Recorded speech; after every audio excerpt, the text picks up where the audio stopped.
भारत की पारंपरिक जमीन में कई ऐसे राजदफन हैं जो कई वर्षों या कहें सदियों बाद आज भी उसी तरह ताजा और अनसुलझे हैं जितने पहले कभी हुआ करते थे। ये रहस्य कुछ ऐसे हैं जिन्हें जितना सुलझाने की कोशिश होती है ये उतना ही उलझते जाते हैं। ऐसा ही एक राज राजस्थान के जैसलमेर जिले के कुलधरा गांव में भी दफन है। यह गांव पिछले 170 सालों से वीरान पड़ा है। एक ऐसा गांव जो रात ही रात में वीरान हो गया और सदियों से लोग आज तक नहीं समझ पाए कि आखिर इस गांव के वीरान होने का राज क्या था। राजस्थान का कुलधरा गांव न केवल भारत का बल्कि दुनिया के भी सबसे भूतिया गांवों में से एक है। 200 साल के बाद भी ये गांव आज तक फिर से बस नहीं पाया है। इस लेख के जरिए उस कहानी के बारे में जहां 5000 लोगों ने गांव को रातों रात में खाली कर दिया था। कुलधरा गांव के वीरान होने को लेकर एक अजीबोगरीब रहस्य है। दरअसल कुलधरा की कहानी शुरू हुई थी आज से करीब 200 साल पहले, जब कुलधरा खंडहर नहीं था बल्कि आसपास के 84 गांव पालीवाल ब्राह्मणों से आबाद हुआ करते थे। लेकिन फिर जैसे कुलधरा को किसी की बुरी नजर लग गई। वो शख्स था रियासत का दीवान सालम सिंह। अय्याश दीवान सालम सिंह, जिसकी गंदी नजर गांव की एक खूबसूरत लड़की पर पड़ गई थी। दीवान उस लड़की के पीछे इस कदर पागल था कि बस किसी तरह से उसे पा लेना चाहता था। उसने इसके लिए ब्राह्मणों पर दबाव बनाना शुरू कर दिया।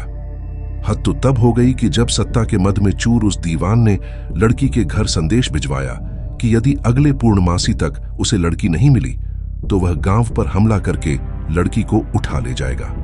दीवान और गांव वालों की ये लड़ाई अब एक कुंवारी लड़की के सम्मान की भी थी और गांव के आत्मसम्मान की भी।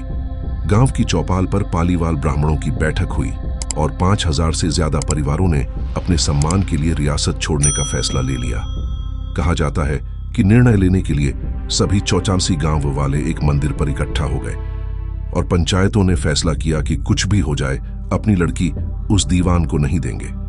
अगली शाम कुलधरा कुछ यूं वीरान हुआ कि आज परिंदे भी उस गांव की सरहदों में दाखिल नहीं होते। कहते हैं गांव छोड़ते वक्त उन ब्राह्मणों ने इस जगह को श्राप दिया था। आपको बता दें कि बदलते वक्त के साथ बाईफूव गांव तो दोबारा बन गए, लेकिन 2 गांव कुलधरा और खाभा तमाम कोशिशों के बाद भी आज तक आबाद नहीं हुए हैं। ये गांव अब भारतीय पुरातत्व विभाग के संरक्षण में है, जिसे दिन की रोशनी में सैलानियों के लिए रोज खोल दिया जाता है। कहा जाता है कि यह गांव रूहानी ताकतों के कब्जे में है। टूरिस्ट प्लेस में बदल चुके कुलधरा गांव घूमने आने वालों के मुताबिक यहां रहने वाले पालीवाल ब्राह्मणों की आहट आज भी सुनाई देती है। उन्हें वहां हर पल ऐसा अनुभव होता है कि कोई आसपास चल रहा है। बाजार के चहल पहल की आवाजें आती हैं। महिलाओं के बात करने और उनकी चूड़ियों और पायलों की आवाज हमेशा ही आती रहती है। प्रशासन ने इस गांव की सरहद पर एक फाटक बनवा दिया है, जिसके पार दिन में तो सैलानी घूमने आते रहते हैं, लेकिन रात में इस फाटक को पार करने की कोई हिम्मत नहीं करता है।